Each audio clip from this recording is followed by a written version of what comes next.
I'm able to help them, but then I also know exactly how to help the next person. Well, Marty, I got a question for you. Of course. Where do property appraisers even come from? Oh, that's a great question. Like the baby question. Where do babies Absolutely. come from? It's true. You know what? It's so our job is different than other property appraisers, of course, in the private sector. Well, if it's okay, may I tell you all a little about myself? Yeah, Just of for the people of course. Broward County? Absolutely. So I've lived in Broward County my entire life. I love it. I always tell people I love our warm climate. I'll never live anywhere where I can't walk to the mailbox in shorts and a t-shirt. It is the best. I like that. It Oh, is. thank you very much. It has to be nice and warm. Yeah, it's and true. I went to Western High School, which is actually in Davie, in Broward County. After that, I ended up going to Palm Beach Atlantic University. It was the only time I ever left Broward, where I played baseball. And then I came back home and I went to law school at Nova. And then right about 2003, I was staying at home trying to save a little bit of money while I was practicing law. And I started jogging on these bike paths outside of my parents' home. And my dad was the former mayor of Davie, and the bike paths were his idea. And as I was on the bike paths, I saw a lady, walking her stroller and her child. I saw other people jogging on them and using them. And I kind of thought to myself, wow, my dad did this. I want to be able to make a difference too. And so I actually went home and I go, hey, Dad, I'm going to run for the Florida House of Representatives. And he gave me the best advice possible, where he basically said, Marty, I think you should run, because one or two things are going to happen.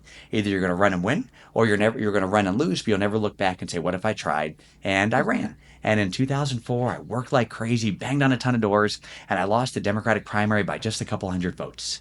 And then 2 years later, I decided to run again. And fortunately, in 2006, the people of Western Broward County elected me to serve in the Florida House of Representatives. I served there for 6 years. Then I came home and I got elected to the Broward County Commission. I was honored to be the Broward County's mayor. And then I was elected property appraiser in 2016, reelected in 2020. And I can tell you, of all the jobs I've ever had, this one I love the most by far, because you get to interact with everybody in the county, and the nature of the job lets you help people. And let me just quickly explain that. When you serve in the Florida House of Representatives, it's awesome. You get to debate education and healthcare and try to make the state better. But you're so far away from the people, you don't always get to meet the people you're helping. Yeah. When you serve on the Broward County Commission, Broward County is a big place. More people live there than 13 states, the District of Columbia, and all U.S. territory except Puerto Rico. And when you serve on the county commission, you get to make the port better and the airport better. And you get to try to make Broward County very strong economically statewide. But you're still very far away from the people. You don't get to meet the people you're helping. Property appraiser is the greatest elected job alive, because your job is basically to do constituent services. All day, every day, you help people with their property, help seniors and veterans. And it's the type of job that when you go home, you put your head in your pillow, you feel really good that day that you helped somebody that day. And just to round all that out, I also have a very beautiful wife. Her name is Kelly. I always tell people that I married up and she settled. And we have two beautiful girls. They are 14 and 11. They make me very proud, and I have 3 cats. And that's kind of it. But when it comes to property appraiser, we're an elected. Every county has one, and we're called constitutional officers. So all of our jobs and our duties are set by the Florida Constitution, and our main goal is basically to determine the value of property, provide tax exemptions, which determines the amount of property taxes people pay, which of course is not always a fun thing for people to do, but our job is to make sure they don't pay too much, and also to make sure they only pay their fair share, because of course your property taxes are what funds our education system, our roads, our bridges, the sheriff's office, and just about everything else that the people of the state of Florida use. Wow. So yeah, that's definitely like how a property appraiser is born. Thank you for saying that, right? Because like a lot of people might be out there and saying like, well, like, or maybe even an appraiser that's out there, or a kid in middle school or high school says like, well, how can I get to be where Marty's at? Or they like helping people, like right? And Absolutely. like actually dealing with them directly, not with the House of Exactly. Representatives. Like you don't see them or deal with them directly. Here you do. It's true. You know what I always tell everybody? I always believe everybody that wants to get involved and run for public office should do it. Because like I said, it goes back to what my dad told me. One or two things are going to happen. Either you're going to run and win and be able to serve the public and make a difference, or you're going to run and not win, but you'll never look back and say, what if I tried? Yeah. But the only people that really should run for public office, it doesn't matter what your educational background is. It just matters if you have a big heart and you want to serve the community, and you're doing it not for your own personal gain, but to make a difference for other people. And a good example is the legislature. I served there for 6 years, and the maximum you can serve in the state house is for 8 years. And there are people that have done that, and they'll look back and they really didn't try to accomplish much. They tried to be very, very partisan. Maybe they spent their time yelling and screaming, but they look back and they didn't really accomplish anything. Then you have other people that went there, they worked with everybody to try to pass good legislation for the people of Florida, and they did, and they can actually look back and say, wow, look at the difference that I made. And that's why I think if somebody runs for office, the most important thing is just have a big heart, and your entire guiding light has to be able to help the community, make a difference for the community. And if you feel that way, you should absolutely run for something. Absolutely. And I mean, like, and it speaks to, it's a testament, right? I emailed you and I was like, he's never going to get back to me. Like, it's a government official. It's the appraiser. There's like a bunch of like, I guess like appraisers that are going out there and doing homes and measuring them and whatnot. Mm-hmm. And I was like, he's never going to get back to me. And like, I think it was the next day or if not the same day, you're like, yeah, like talk to people about like, you know, how their houses get appraised and like help the community, you know, figure this out. Absolutely. Let's set up a date. Yeah. Thank you. No, my pleasure. You know, my view is this. When you represent 2 million people, that means you have 2 million bosses. And if I was a lawyer right now working for a law firm and my boss emailed me, I would get right back to my boss.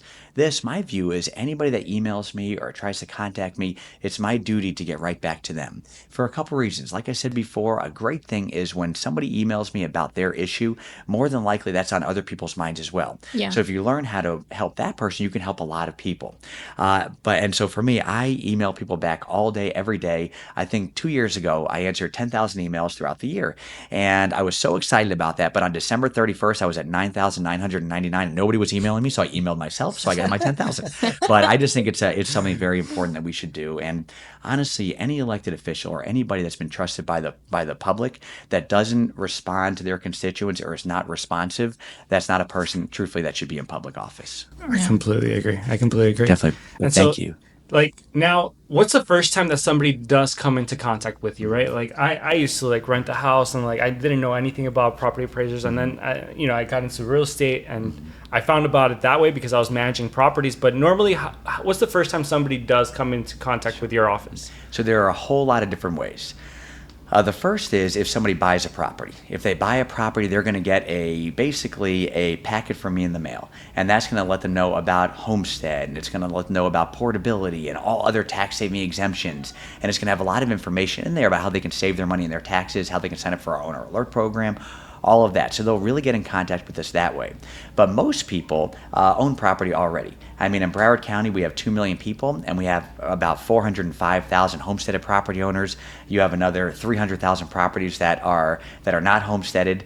And what we do in our office is we really try to get out to the public. So our downtown office is in Fort Lauderdale. It's our only office, and it's very difficult for the public to get there from during working hours from Monday to Friday. Right. So we actually take our office to the public, and we have a great team called our Mobile Exemption Education Team. Actually, the guy that's sitting behind me right now is the guy that runs it. His name is Mike Clark. He has a pretty big staff, and they actually take their team to the public every single day. I think this year they'll go to about 1,000 events. Wow. Some are standing events. Some are at, for example, our big condos. Others, they'll go to parades. They'll go to carnivals, wherever people are. They'll set up our tent. They'll set up their tables with their computers, which are connected to our internal servers, and people will basically sit down with them, and they'll sign them up for exemptions, help them with their property. They'll help thousands and thousands of people every single year. Another way is people, of course, they'll email us. And also one great group of people that help us tremendously, especially with new home buyers, are real estate agents and people in the real estate community, because they're basically on the front line. They help us reach people even before they own properties. A real estate agent that is representing somebody will say, listen, you're thinking about buying this property, but you know what? Go on Marty's website at bcpa.net, click on the tax estimator, and you'll understand what your taxes will be the year after you own the property to make sure you can afford it. And so we get thousands of people that come our way just by that alone. We also try to advertise every way we can get out there. We try to get in touch with people. Absolutely. I think I've had a client or two that they were set on the home, we were ready to write the offer, and I told them like, hey, these should be your taxes, and they're like, how'd you figure that out? I'm like, oh, this website. Yes. And they go on it themselves and they say, let's look for a different home. Yeah. Thank you. I want to thank you so much. But you know what, though? I want to thank you so much for doing that. Because, one of the most difficult calls, here's the way it works just for the public. When you buy a home, the first year you buy the home, you pay the property taxes of the previous owner. That's because under Florida law, January 1st is what we call our date of assessment. So when your November tax bill comes out, it's what was the property on January 1st. That's the day we determine the value of the property. We apply all exemptions, and so you know what your property taxes are going to be. And if when somebody buys a property, their November tax bill, if it's after January 1st, is going to be whatever the taxes were of the previous owner for that year. And then what occurs is the next year on January 1st, it gets reassessed to market value, usually based on the purchase price, and all that value the previous owner wasn't paying property tax on goes away, and usually the taxes go up significantly. And so one of the worst calls I'll get every single year, and it happens a lot, is people will call me and they'll say, Marty, I just got this nasty telegram from my escrow company saying that I owe $4, $5, $6, $10,000 more. I didn't know this was going to happen because of what happened to my property taxes. And really, there's really nothing I can do to help them. And that usually happens with first-time home buyers, usually young families who are already struggling to make ends meet. And so when somebody like yourself, they're real estate agents, tell somebody, listen, before you buy this property, just make sure you can afford it. This is what the property taxes are. It gives people that opportunity to know if they're really going to be able to afford the property and to be prepared for that big increase that's going to happen the year after. So thank you so much for doing that. No, absolutely. Thank you for bringing light onto it, right? As well. Because it is the biggest thing. I think it's for me. It was even a shock for when I bought my first duplex. Yes. And I was strolling along with my payment, and the next year, my escrow company did exactly that. Oh yes. They sent me a message, and they're like, it's going to go up this much. And I said, how? Yes. Right. So how do you exactly do that? Let's say like if I buy a $500,000 home, right? How do you go around assessing like what I should be paying? Is it based off of like, because I got an appraiser too, right? I got an appraiser, and the appraiser said that my home was worth $500,000, but then I go onto the website for the county, and it says that my property is appraised at a different value than what the appraiser told me. Yes. And then I'm super confused because I'm like looking at this number and looking at that number, and I don't even know how you came up with a tax number. Of course. How's that done? That's such a great question. Now, it's a difficult question to answer fully, only because what may work for one property may not work for another based on the law and the facts. Everything's specific. And when it comes to the amount of taxes you pay, it's on the taxable values, the assessed value, then the taxable value. And here's what occurs. I'll just give you a couple examples. If somebody's an existing property owner, let's say they've owned their property for 20 years. When they bought their home, they filed for homestead. And once they did that, they got the Save Our Homes assessment cap of the Florida Constitution kicked into place. That basically said that every year thereafter, the value they're taxing can't go more than 3%. So over time, their market value gets very high, but their assessed value stays capped. And they have all this value in between they don't pay taxes on. And so what occurs is when they get their tax bill, it's basically going to reflect only what their assessed value is. Their market value is based on the sales from the year before, but their assessed value is capped because of the Save Our Homes assessment clause. And then what we do is we apply any other exemption they're entitled to, whether it's a widow's exemption, it's a veteran's exemption, it could be whatever it is to get down to their taxable value. So their taxes can be significantly different than their neighbor. So what usually occurs is this: if somebody is just buying a property, like I said, that first year they pay the tax to the previous owner. But then the next year on January 1st, the first thing we look at is their purchase price. And if their purchase price, let's say, is $500,000, and that was substantiated by all the other sales in their community, then that's basically going to be the new value that they pay their assessed value. Then what we'll do is we'll take off, for example, they filed for homestead another $50,000, and then they would get down to their assessed value, their tax value of $450,000, which is usually much more than before, and then they'll get the benefit of that cap. Now, what will occur is if a property is, let's say, not a qualified sale. Let's say they paid substantially lower than something else. Or if it's property that you have owned for a long time, the way we at least determine the market value is based on just the data around you. So if we're valuing your property on January 1st, you own, of course, a property in Hollywood, we're going to look at all properties similar to yours that sold basically in your neighborhood or maybe even closer, and we're going to basically adjust them for their sale price, their square footage, their location to fit your property to determine a value for it.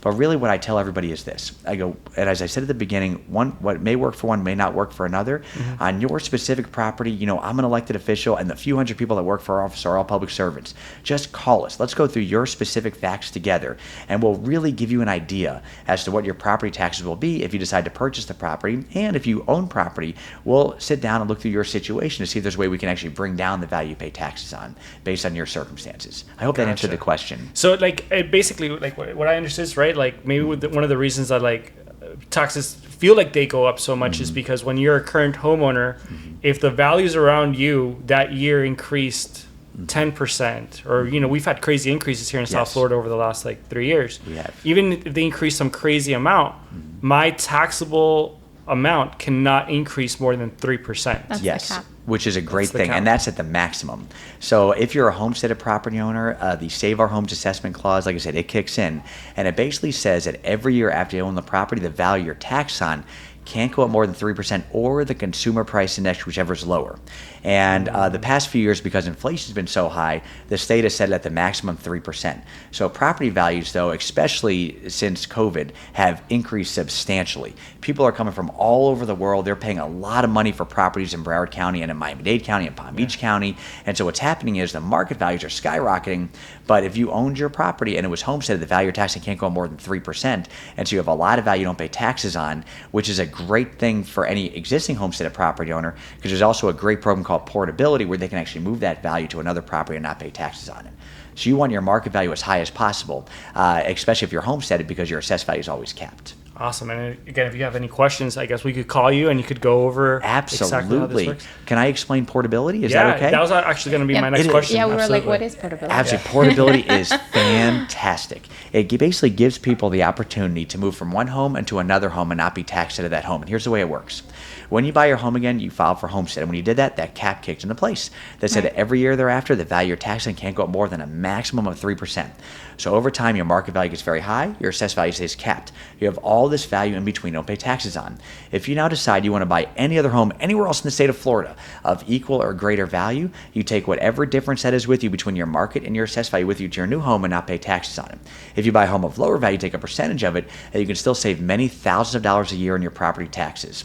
You can move up to $500,000 of value, which is basically moving up to basically buying a $500,000 house and not paying taxes on it. And you have to use it within 3 tax years. And just for everybody listening, here's a real world example where it helps somebody move the full $500,000 in value.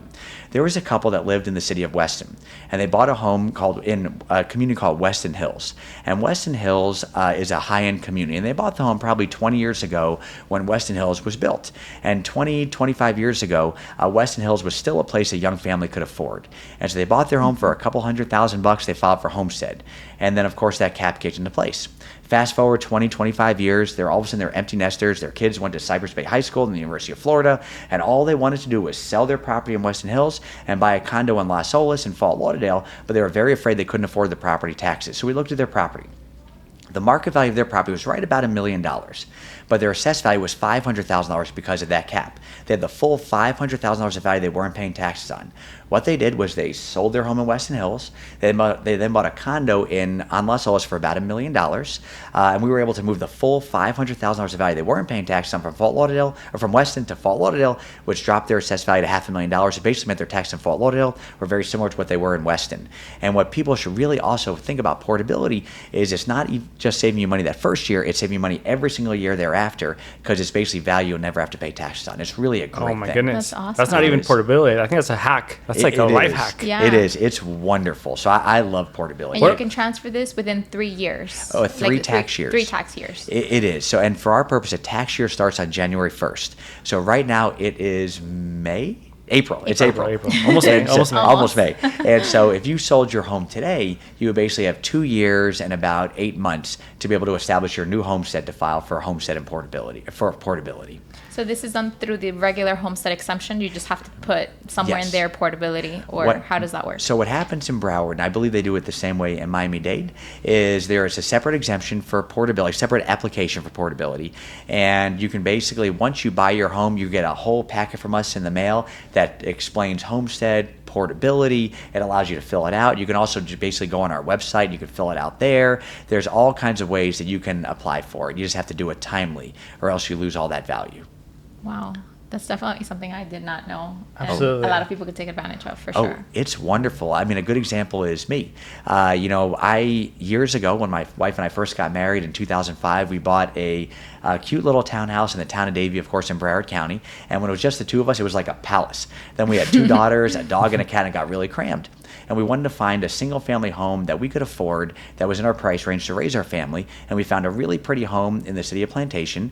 And when we did that, I had accumulated about $100,000 of value I wasn't paying tax on in my townhouse, and that was able to be moved over to my home in Plantation, which dropped my assessed value by another $100,000, which saves me another few $1,000s a year in my taxes.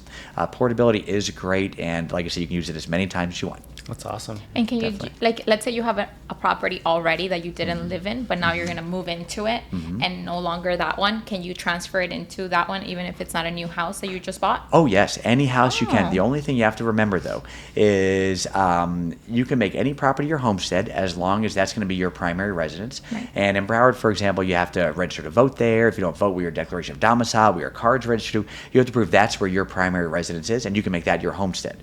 But the only thing you have to remember, though, if you hold on to that other property that you mentioned, what's going to happen with that, though, once you move that value over, that's going to get reset to market value, and so your tax will go up significantly there. And so one thing I always tell everybody is just give our office a call. We'll go through all your properties with you together, just give you information so you can make the best decision possible. Yeah, and as you have more properties, you're like, where should I move? The Yes. one that makes the most sense. Absolutely. And then there are other issues too. If it's not homestead property, there's also a cap under Florida law called the 10% cap, which basically means the value you're taxed on can't go more than 10% except for the school portion of the tax bill. And so you have to be very, very careful if you're going to, let's say you want to change the title on it or you want to do something with that, because that could also actually increase your taxes. So what I always tell everybody on any property, if you're going to change your deed, whatever it is, just give me a call, use me as a resource. We'll go through your specific facts and just give you information so you can make the best decision possible. What would you say to somebody that's maybe watching this and thinking, like, if I call you, you're probably going to figure out a way to charge me more taxes? Not going to happen. I will never increase the value on you. Also, especially if you're a homesteaded property owner, the value you're taxed on can only go up more than 3%. It can't go up more than 3% each year. If somebody calls me and they say, hey, Marty, I pay too much my property tax. Would you review my property? I'm not going to increase the value you pay taxes on. I'm going to see a couple of things. I'm going to see if the data would allow me, based on other sales in your community and maybe information you have. Maybe somebody had water damage, something that makes their property less valuable than the other data we used. I'll see if there's a way I can bring it down. And if I can't, I'll explain to them, this is why we can't bring it down. This is really where you should be. And then give them the options that they need, if they want to contest, the decision that our office makes. So I'll never work to hurt somebody. We only want to help people. And that's just kind of goes along with my job. Like I said, I've been elected by the people to help them and to serve them. I never want to do anything that can hurt them. Oh, that's awesome, Marty. What other hacks do you have for us? So there are so many different things. When it comes to property, just about everybody owns property, and it really is their most valuable asset. And if somebody goes on our website at bcpa.net, that's basically our windows to the world. There's just a lot of information on there. On every property, you have the bed and the bath count. You can open up your property, look at a map, and see all the properties around you. You can see what all the properties are selling for. You can see the square footage of every property. You can see what the average sale prices throughout the county are. You can see there's just a lot of things you can do on that. Also, there are so many other exemptions too that are very, very important for people to know about. We spoke about homestead, but once you get that, there are many other ones. For example, my favorite exemption are for seniors. Seniors, there are 2 million people in Broward County. A quarter of our population are seniors, and unfortunately, the most impoverished portion of our population are also seniors. Oh, wow. And I believe you can help a senior who's struggling to make ends meet, put a little bit more money in their pocket, they can have a better of a life. Absolutely. So if anybody is out there that's over 65 years of age, whether it's Miami-Dade, Broward, Palm Beach County, they made under last year $36,614, then they can actually get basically another homestead exemption on top of the one they currently get. If you're a widow, you're entitled to an exemption. If you're visually impaired, you're entitled to an exemption. If you're 100% totally permanent disabled veteran or first responder, you pay no property taxes. There are a lot of exemptions out there to save people money in their taxes. And I always tell everybody, go on our website at bcpa.net, click on exemptions, and if there's something you're not getting, contact me by September 18th of this year. Contact Miami-Dade by September 18th of this year, Palm Beach County, wherever it is, so we can make sure you get those exemptions applied to your tax bill. So definitely stay in touch. Check out the website, and they're all resources to save you money at the end of the day, right? They are. They really, really are. Every exemption is in the Florida Constitution. It was put there by the voters. And if you're entitled to that exemption, you should get it. And that basically means that you're going to pay less money in your property taxes, almost like when your income taxes come around. I don't want to pay the federal government one more dollar than I have to pay them. I want to pay them my fair share, but not too much. The same thing, if somebody owns a property in Broward and they're not getting every exemption they're entitled to, they're paying the government too much money. They're not supposed to do that. That's not their fair share. That's too much. So they want to make sure that they only pay what they're supposed to pay. And in August of this year, Every single resident of Broward County that owns a property is going to get the trim notice from me in the mail. It's a document that's not a tax bill. It's basically a document to make sure they don't overly pay in their taxes, and it'll show the value of their property for tax purposes, all the exemptions they're getting.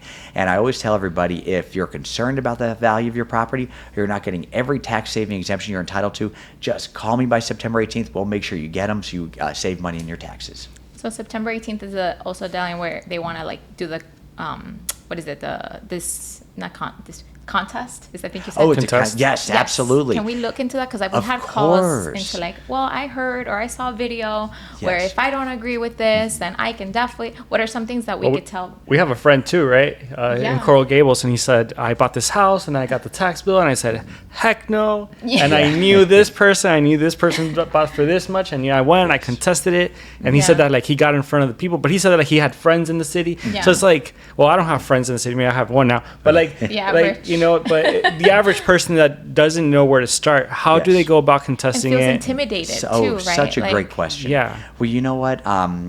When it comes to having to deal with government and work with government, especially when it comes to an agency where this is basically what we live every single day, it can be, difficult for people to want to try to do. Maybe some people will feel that, you know what, I'm going to try it, but nothing's going to come about. And I have so many other Yeah. things in my life going on. Yeah. But what everybody should just really remember is, again, I'm an elected official.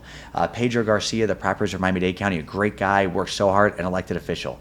Dorothy Jacks in Palm Beach County, an elected official. Our goal is really to help people when we can. We're not here to hurt people. We want to help people. It's what we've been elected to do. And so when somebody gets their trim notice in the mail, the truth and millage notice is before September 18th, it's going to be in August. That is really there so they can make sure that they don't pay too much in their taxes and that what we've done is correct and accurate.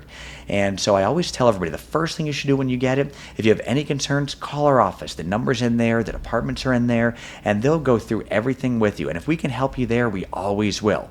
People can also email me. I'll go through their specific property to see if we can help them. And if we can help them, we're going to do it. If we can't, we'll let them know exactly why we can't. And then what they can do is they can actually file, if they want, a petition with what's called the Value Adjustment Board for Broward County. That is not connected to our office. It's a separate board that actually makes decisions and settles disputes between the property appraiser's office and the petitioner. And there's only a $15 filing fee. And what that actually means is two things. One, it also says that we can work on your property after September 18th if you have that. If you don't do that, we can't. The other thing you can do, it allows you to go before a special magistrate, which is going to see why we decided to value a property this way, and then a petitioner can say why we're wrong, and they'll make a decision. And in many times, the special magistrate will rule, okay, we don't think the property appraiser is correct. We're going to lower the value of the property, and I'm great with that. I don't look at it as an adversarial process. It's just really getting to the true value of the property so that people can only pay their fair share. It's a really great thing. Awesome. So, and I kind of goes maybe back to the question that we started the conversation with, but if you send me that a value of my property is this much, but I feel like it's something different. Like, how do I go about saying that? If I bring out a third-party property appraiser, Oh, that's also very helpful. but you say that my house costs more, would that be proof that you're maybe... It would be. Okay. It would be. I'll give you an example. So if it's existingly owned property and we're trying to determine your market value, we're not fee appraisers. We're mass appraisers. We don't know what the inside of the property looks like, the kitchens, the Right. bathrooms. We really just know how big the property is and its location and all the sales that sold the year before that are similar to yours to find a value for that property. So if somebody has a fee appraisal done, that's going to be a much more specific, correct value to that property than what we have. And we'll absolutely take that into consideration. Also, maybe they don't have a fee appraisal done, but maybe they've had significant damage to their property. You never know. Maybe they had a huge water leak that really messed up their property. They can show us insurance information or other information that differentiates their property from these other sales that we use. We'll use that to bring it down as well. There are so many ways people can do it to show us that why our value, it may not reflect the value of their property. And if they can show it, we always want to bring it down to what that actual value is, because we only want people to pay on their fair share and not too much. So I really encourage people, come in, show us what you got, and if it's information we can use under the law, we're going to use it. I was thinking to myself, well, sometimes the house gets, as the years pass, a hurricane or anything, it gets more worn down. Yeah. So why does my house keep getting more worn down, but the taxes keep going up on it? It's a great question. The reason being is because it's always based on what people are willing to pay for a property. That's basically how we do it. There are three approaches to value, to appraisal. One, if it's a residential property, it's based on comparable sales. All the sales that sold the year before to determine the value for that property. If it's income producing property, like say it's a mall, for example, we're at the Aventura Mall right now. The Miami-Dade Property Appraiser is going to look at comparable mall sales, but also they're going to look at the income that the mall produces. They'll make their own pro forma. It depends on what it is, and they'll determine a value that way. And there's also something called the cost approach. If it's a property that's very, very specific, that is where there's no comparable properties, it's not income producing property, you determine what it costs to build it from the ground up to determine a value for it. But when it comes to residential properties, over the past number of years, the market has been insane.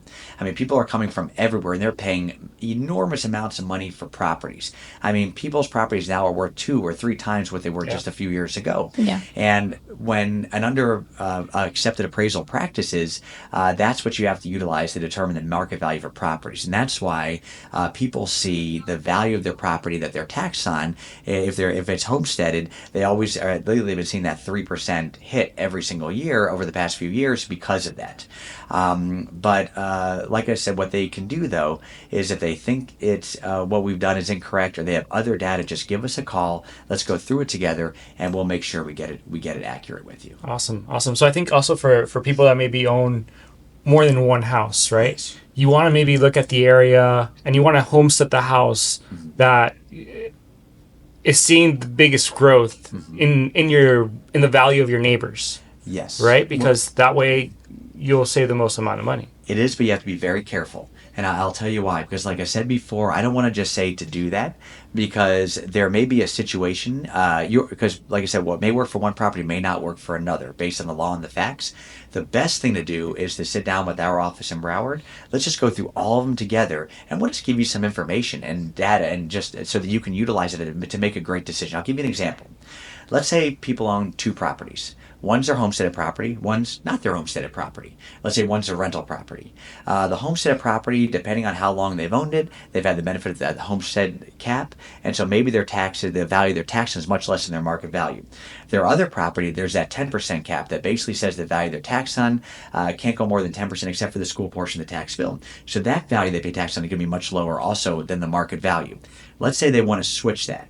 Well, what happens is the one that's currently homestead is going to get reset to market value. The taxes are going to go up significantly. Yeah. They're then going to move over here. They may be able to use portability. They may not, depending on what they have. But then all the value over here that they weren't paying tax on gets reset to market value, and then the homestead gets applied.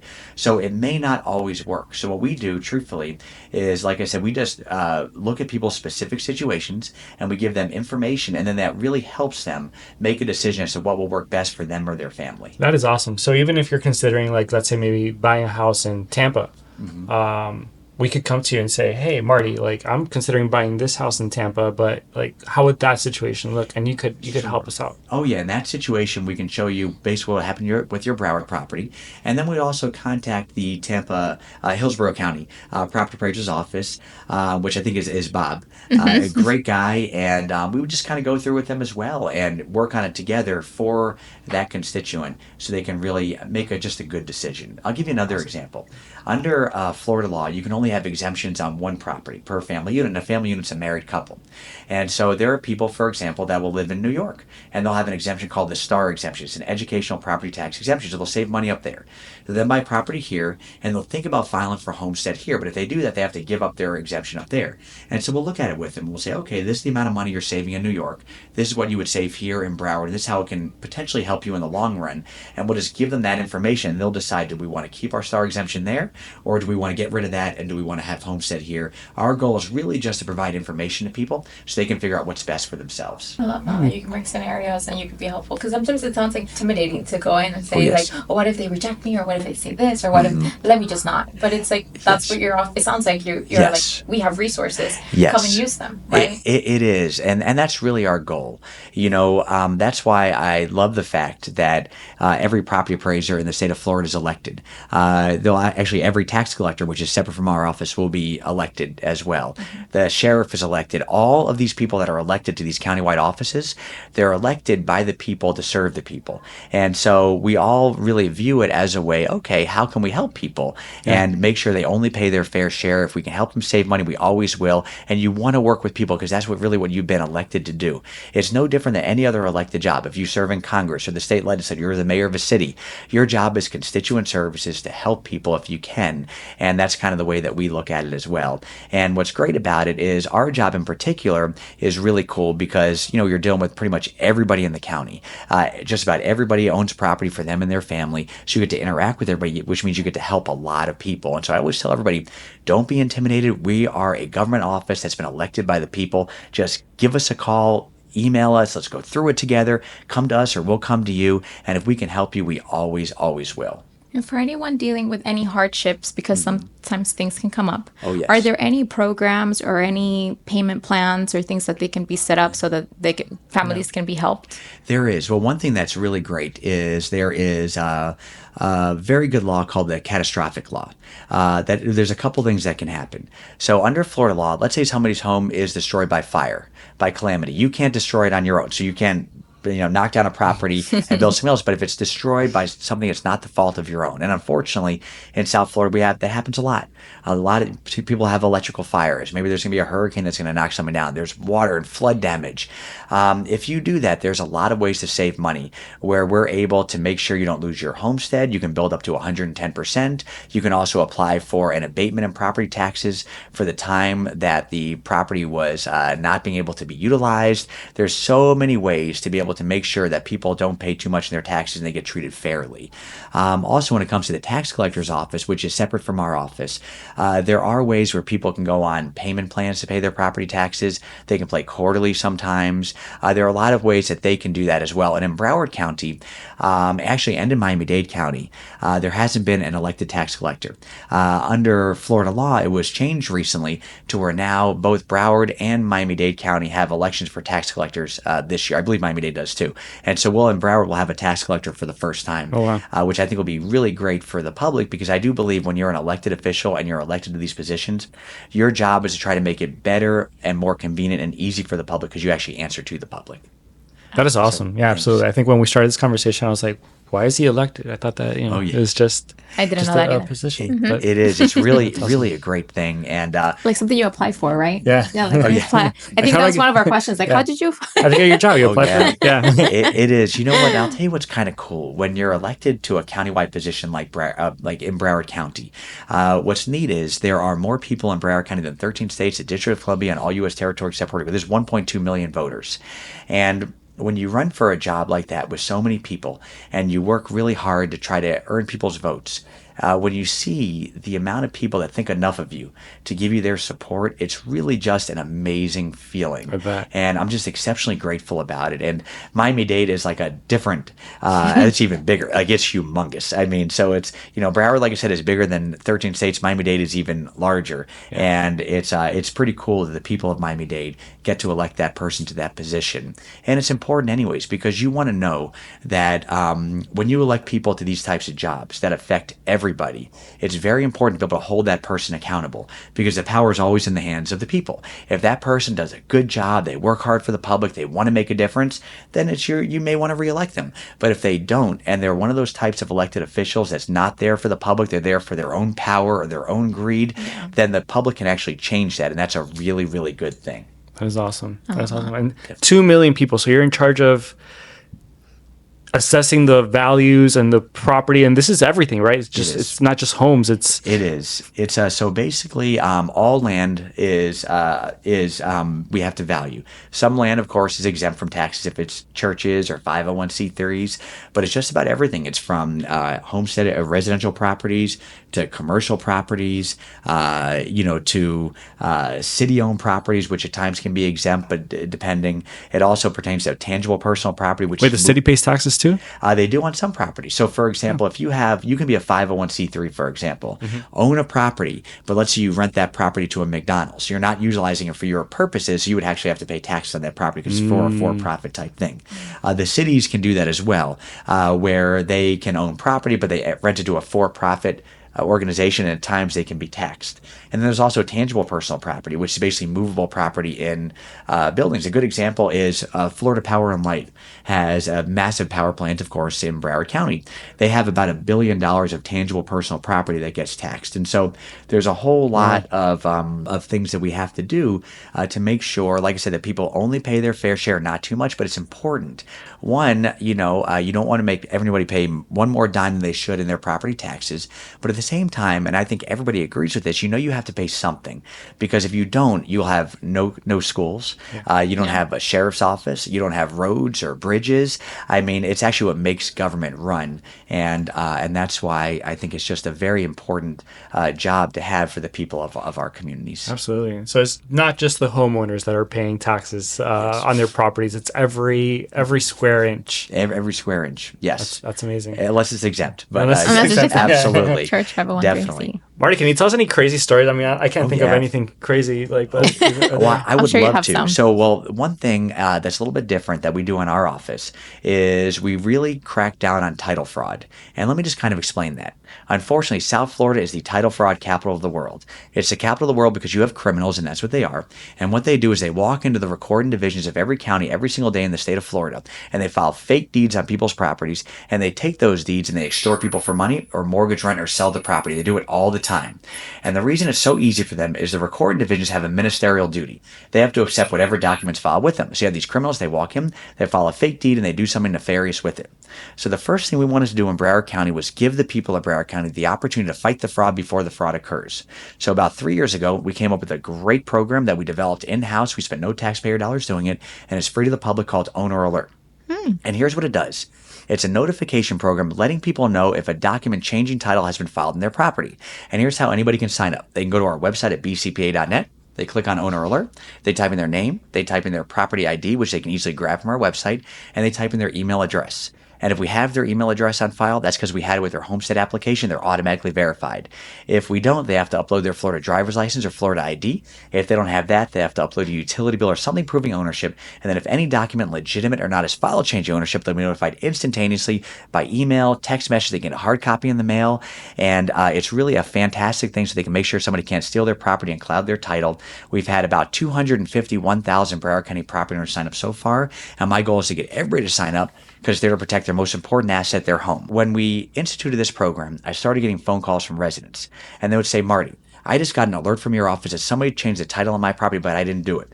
And then I got more and more and more, and I realized how big of a deal it was. Wow. So I wanted to do something a little bit different. I wanted to work with law enforcement, build criminal cases, and put the people in jail who are doing this. So I called the Florida Department of Revenue, which oversees all the property appraisers, the elected ones throughout the state of Florida.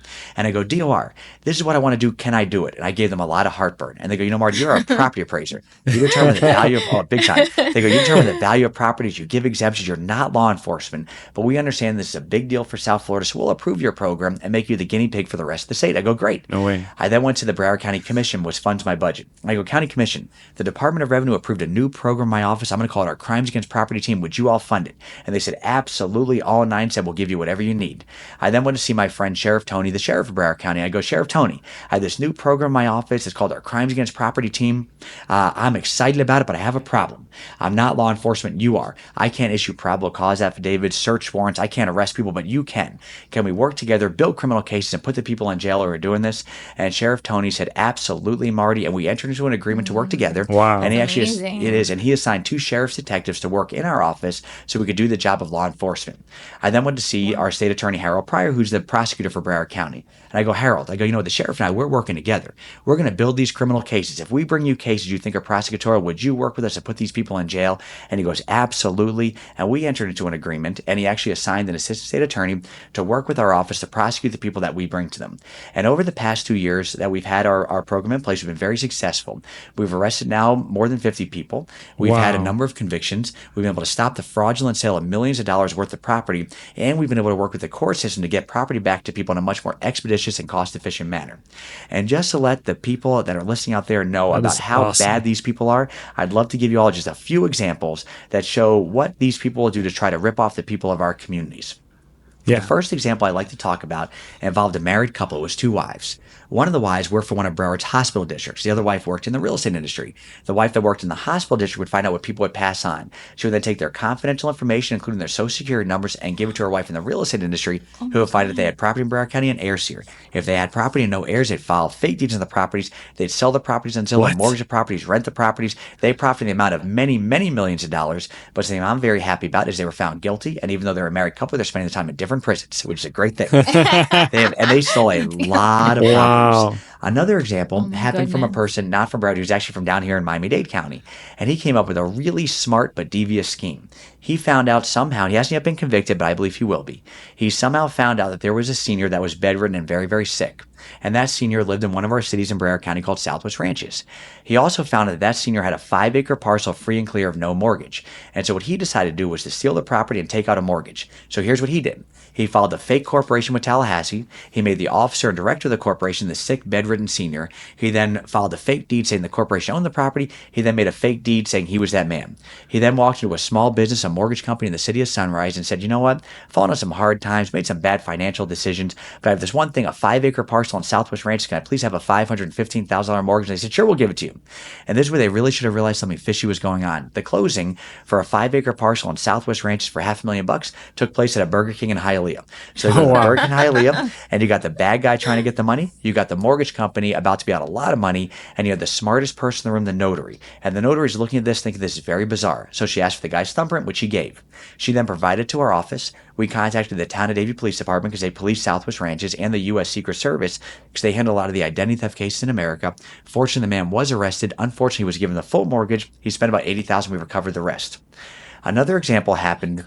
Wow, Marty, you're a county appraiser and fighting crime. Sorry, and yeah, like sheriff, like I love it. yeah. Well, you know what? I have to tell you, it's my goal to hold all these people accountable, especially because I love to pick on our most vulnerable residents. Yeah. I'm giving you a few examples here, but most of the people that they pick on are seniors, people with disabilities, maybe people who may not speak English because they think they can easily get away with it. Yeah. Low-income folks, they really pick on vulnerable people, and it makes me so angry. And so I want to put them in jail. Another example happened from one where we arrested a lot of people. And this is a very big scheme they came up with.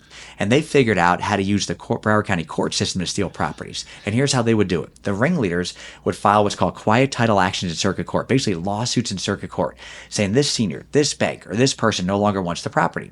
The return of service for the answer would go to the guy's buddy who was in a mobile home in actually Hillsborough County. And he would say, oh yeah, I represent that senior, that bank, that person. Yeah, they don't want the property anymore. Put in this guy's name or his company's name. They stole many properties throughout Broward County that we found. We tend to find more every single month, and a lot have been arrested. But I learned something from that specific case. The first thing that we all know is the homeowner's a victim. But I also learned the community can be a victim as well. Because in one of the properties that they stole, it was in Fort Lauderdale, and they moved a whole bunch of their buddies into the property to squat in that property. And one night, about 3 a.m, one of the buddies walked out of that property, went to a neighbor's property, tried every single door until they found one they forgot to lock the night before, walked into the bedroom with the husband and the wife while they were sleeping, about to do God knows what. Fortunately, the wife woke up, started screaming there's somebody in the house. He ran out. He was arrested, charged with burglary, given an ankle monitor, went right back to the stolen house. And then I learned a third thing. I learned not only is the homeowner a victim, not only can the community be a victim, but sometimes the people squatting these homes every once in a while can be victims as well. Because when we worked with the City of Fort Lauderdale Police Department to remove the people from the house, there was even a 4-year-old child that was with them who was obviously innocent. Oh my God. The last story I wanted to bring up is a very recent one. And it involved a guy who made a little bit of a mistake. His mistake was he actually emailed our office. And he said, you know what? My 96-year-old grandma in Tamarack, she just died, but she left me this property. How do I get in my name? And our office emailed him back, well, you have to show us that there's a deed that the property's in your name, maybe a will that's been probated. And the next day he found to send us a fake deed and a fake will that we sent to our Crimes Against Property team. And during the course of their investigation, they found out that the guy found a legitimate buyer using those fake documents, and they also found out who the lawyer was going to be for the buyer at the closing. And so our office reached out to that lawyer and said, listen, this is a fraudulent transaction, but we would appreciate if you would go through with it. And so what occurred was the 2 Broward Sheriff's detectives in our office were undercover. I think one pretended they were an attorney. The other one was support staff. And the guy drove up, went in, signed the documents, and they arrested him. But after they arrested him, they found a treasure trove of information about how he was trying to defraud the Broward County public, because they searched his car and they found the identities of 53 Broward County residents. They found their credit card information, their PIN numbers, their tax return information, their social security information. This guy was so smart. They even found a checkbook that was drawn on one of our very large Broward County businesses where he was pretending that he was an employee of that business and cashing checks in the amount of thousands of dollars. I wanted to tell those stories because I hope everybody here listening signs up for our Broward County Owner Alert program. It's there to protect your most important asset, your home. And I want everybody out there to know that if they want to do it in Broward County, they're not welcome here. And if they do it, we're putting them in jail for a long time. I love it. Marty. Oh, thank you. And sorry, I didn't mean to talk too fast on that, but I'm so passionate about this. And we can tell how passionate you are. Oh, and you started you. saying that you saw your dad making a difference. Yes. And look at you making a difference. Oh, thank you. I so. really appreciate that. Thank you. So I had no idea. It's Can I amazing. just say that? I had no idea. I really thought that this was not that kind of position. You're just there. I'm being completely honest. Oh, no. Well, you know what's so neat about it? I'll tell you what's really cool about these types of positions. So there are some elected officials that believe if the law doesn't specifically allow you to do something, you can't do it. My view is if the law doesn't prohibit me from doing something, I can do it if it can help the public. Absolutely. And what's neat about these constitutional positions is the state set them up in a way, and the Constitution set them up in a way to really give you the opportunity to help the public so that they're kind of broad. We have our specific duties we have to have. We have to determine the value of property. We have to give exemptions. But we can also do other things if they're designed to help the public as long as the law doesn't prohibit it. And this is one of those things that I'm just very, very proud of. But the only reason I'm able to do it is because it's been such a great partnership with so many great people in Broward. I couldn't do it without our sheriff. I couldn't do it without the county commission. I mean, I couldn't do it without all of our cities and their police forces. And I think what I'm really mostly proud of about it, or the state attorney's office, what I'm mostly proud about it is that it really shows that when all governments just work together on something, you can really do something good. Absolutely. Well, I hope other counties start, since you're the pilot program, I hope other counties. I do. You know, Well, for right now, so for right now, it's like Broward County is the only county where you can put somebody in jail if they try to steal your property. Is that right? So at least through the Broward County Prosecutor's Office, we're the only ones with a crimes against property team. But here's what's kind of neat. Last year, the legislature passed a really fantastic law that said that every county in the state of Florida has to have an email notification system or electronic notification system, like for example, like what we have. And so now every single county has it. In Miami-Dade, it's actually done through the clerk's office. It's just like in Palm Beach County. In Broward and Alachua, for example, it's through the Appraiser's office. And so anybody can sign up to be alerted if anything happens in their property. When it comes to our crimes against property team, we're the only ones that have done that. But I do know from my understanding in Miami-Dade that your state attorney, I believe her name is Kathleen Rundle, has taken this very seriously. And she actually works closely, I think, with the Property Appraiser's office and others to try to hold people who steal properties accountable here as well. But I am trying to convince every county to work with their law enforcement to be able to have something similar, to be able to hold these people accountable. Because what I really found is the people that have stolen these properties in Broward County, we actually, remember I told the story about the two wives that were arrested? So we have a chart in our office about all the properties they stole in Broward, but we have another chart that shows all the properties they stole all throughout the state of Florida. And so it's happening everywhere, and it's very prevalent everywhere. So I really hope that everybody kind of does the same thing and it makes it to where people just don't want to do this in Florida anymore. I can't imagine if in Broward you're finding this many. And I mean, I grew up in Miami, not to talk bad about Miami, but I can't imagine how many there are in Miami. Well, there's a ton, but you know what it is? It's really just because, both just South Florida in general, we're a very, very big place. We have a lot of people that live here. We have a lot of homes. Property values are so high, and we have a very vulnerable population. Yeah. And anytime, unfortunately, you have a community that has a very vulnerable population, especially seniors and others, they unfortunately are a prime target for these criminals that are just evil, that want to pick on them the most. Absolutely. And Miami-Dade is, even, of course, bigger than Broward, and there is a significant vulnerable population here, and I do know that they're really preyed upon, and it's a shame. Even any visitors, right, that are coming from other countries, that are investing in our country, that are investing in our counties, that are investing in our cities, to come here, and then they go back to their countries and then they find out that they don't even own property here anymore because it was stolen from them.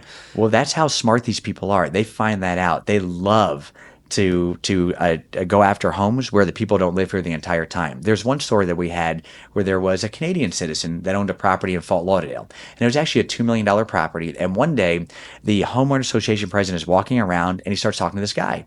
And the guy basically said, "I'm so excited. I'm buying this property. I've wanted to move in here my entire life. My family's coming. It's going to be awesome." And the Homeowners Association president walked away thinking, this is very bizarre. And so he actually called our office, and we contacted the actual owner of the property in Canada, and we explained explained to him, hey, are you selling your property? And he goes, no, I love Florida. Canada's cold. I come down there. I'm not selling that property. And so we then contacted the real estate agent. And the real estate agent said, oh, no, this is legitimate. I've been hired by a title company out of Orlando. We contacted the title company in Orlando. And they said, oh, no, this is legitimate. The sellers of the property sent us information showing they own the property and that they're the actual people. And we said, well, show us what you got. And they actually provided us 2 fake Canadian passports. So we just basically found we're fake by doing a quick Google search. And that's what they were relying on. And they were actually about to wire the money that day. And we were able to stop it. But if you think of how smart these people are. They found out that this property was owned by a person that wasn't here, that was in Canada. They also decided to keep it as far from Broward as they can. They got the title company out of Orlando. Yeah. They try to do all these different things. They are so smart.